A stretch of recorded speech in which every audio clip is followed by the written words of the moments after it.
Alors, mon pseudo d'artiste est Mademoiselle Chacha. J'ai 31 ans, je suis styliste de mode et également illustratrice le soir et le week-end pour l'illustration. J'ai débuté mon parcours par un bac à appliqué, suivi d'un BTS styliste de mode. J'ai commencé ma carrière de styliste à Paris et très vite je me suis rendu compte que dans le stylisme, il y avait de la création mais très peu de dessin main.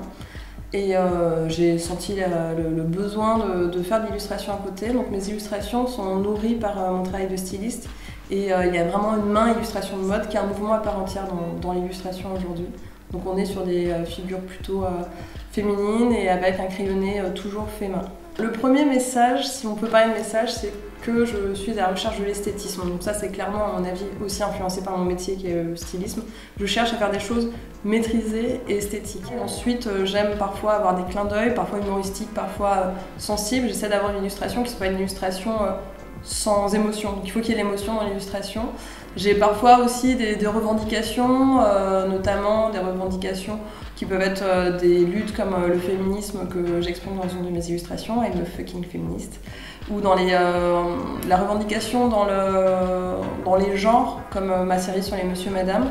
Donc j'essaie parfois, je souhaite pas être spécialement politique dans mes illustrations, mais parfois parce que le climat s'en fait sentir, j'ai besoin aussi d'exprimer quelques petites revendications, mais globalement mon travail est vraiment une quête de l'esthétisme. Je débute toujours mon travail par du crayon sur papier, une ligne très très fine sur un papier A4 voire A3. Donc le travail est très globalement de l'illustration crayon sur papier, parfois ça n'est que l'illustration crayon sur papier.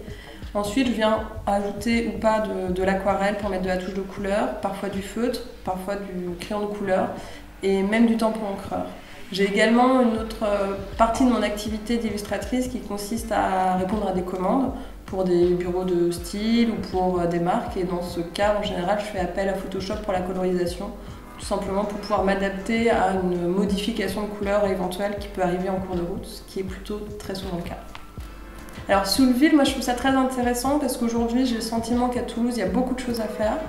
Que du point de vue, on va dire, officiel, culturel, il ne se passe pas grand-chose, ou des choses très institutionnelles, où finalement la place aux artistes est faite vraiment aux artistes qui ont déjà pignon sur rue et qui ont déjà une grande renommée. Donc la place pour les jeunes talents, il faut la faire, et c'est soit à travers des initiatives particulières, et ce sont les gens qui montent leurs propres projets, soit à travers des organismes qui ont parfois une force de frappe un peu plus importante, qui vont réussir à trouver des lieux un peu plus conséquents et à avoir un projet avec une plus grande envergure. Donc c'est très intéressant de pouvoir contribuer comme ça à la vie culturelle toulousaine qui a besoin justement d'organismes qui mettent en place des projets, qui bougent un petit peu les choses et qui apportent de la nouveauté au sein de la ville. Alors c'est Herman qui m'a sollicité à travers Facebook, il avait remarqué mon travail, il m'a proposé de participer à un projet futur. On ne savait à ce moment-là pas exactement ce qui allait pouvoir se faire. Donc on s'est rencontrés, on a exprimé un petit peu ce qu'on pouvait faire ensemble autour du travail artistique. Il a ensuite conçu un groupe, on va dire, où il a été chercher un à un chacun des artistes. Et puis ensuite, il a trouvé un lieu et on a participé ensemble à ce projet qui a été monté entièrement par Herman. Je vais prochainement exposer dans une boutique. En fait, j'ai un ami qui tient une boutique d'objets design, rue Pierre Fermat, donc c'est à Toulouse également, dans le quartier des Antiquaires, et qui a vraiment monté une boutique concept dans laquelle il mélange parfois des expos, beaucoup d'objets design, parfois des œuvres, parfois aussi des CD, des vinyles, des bouquins.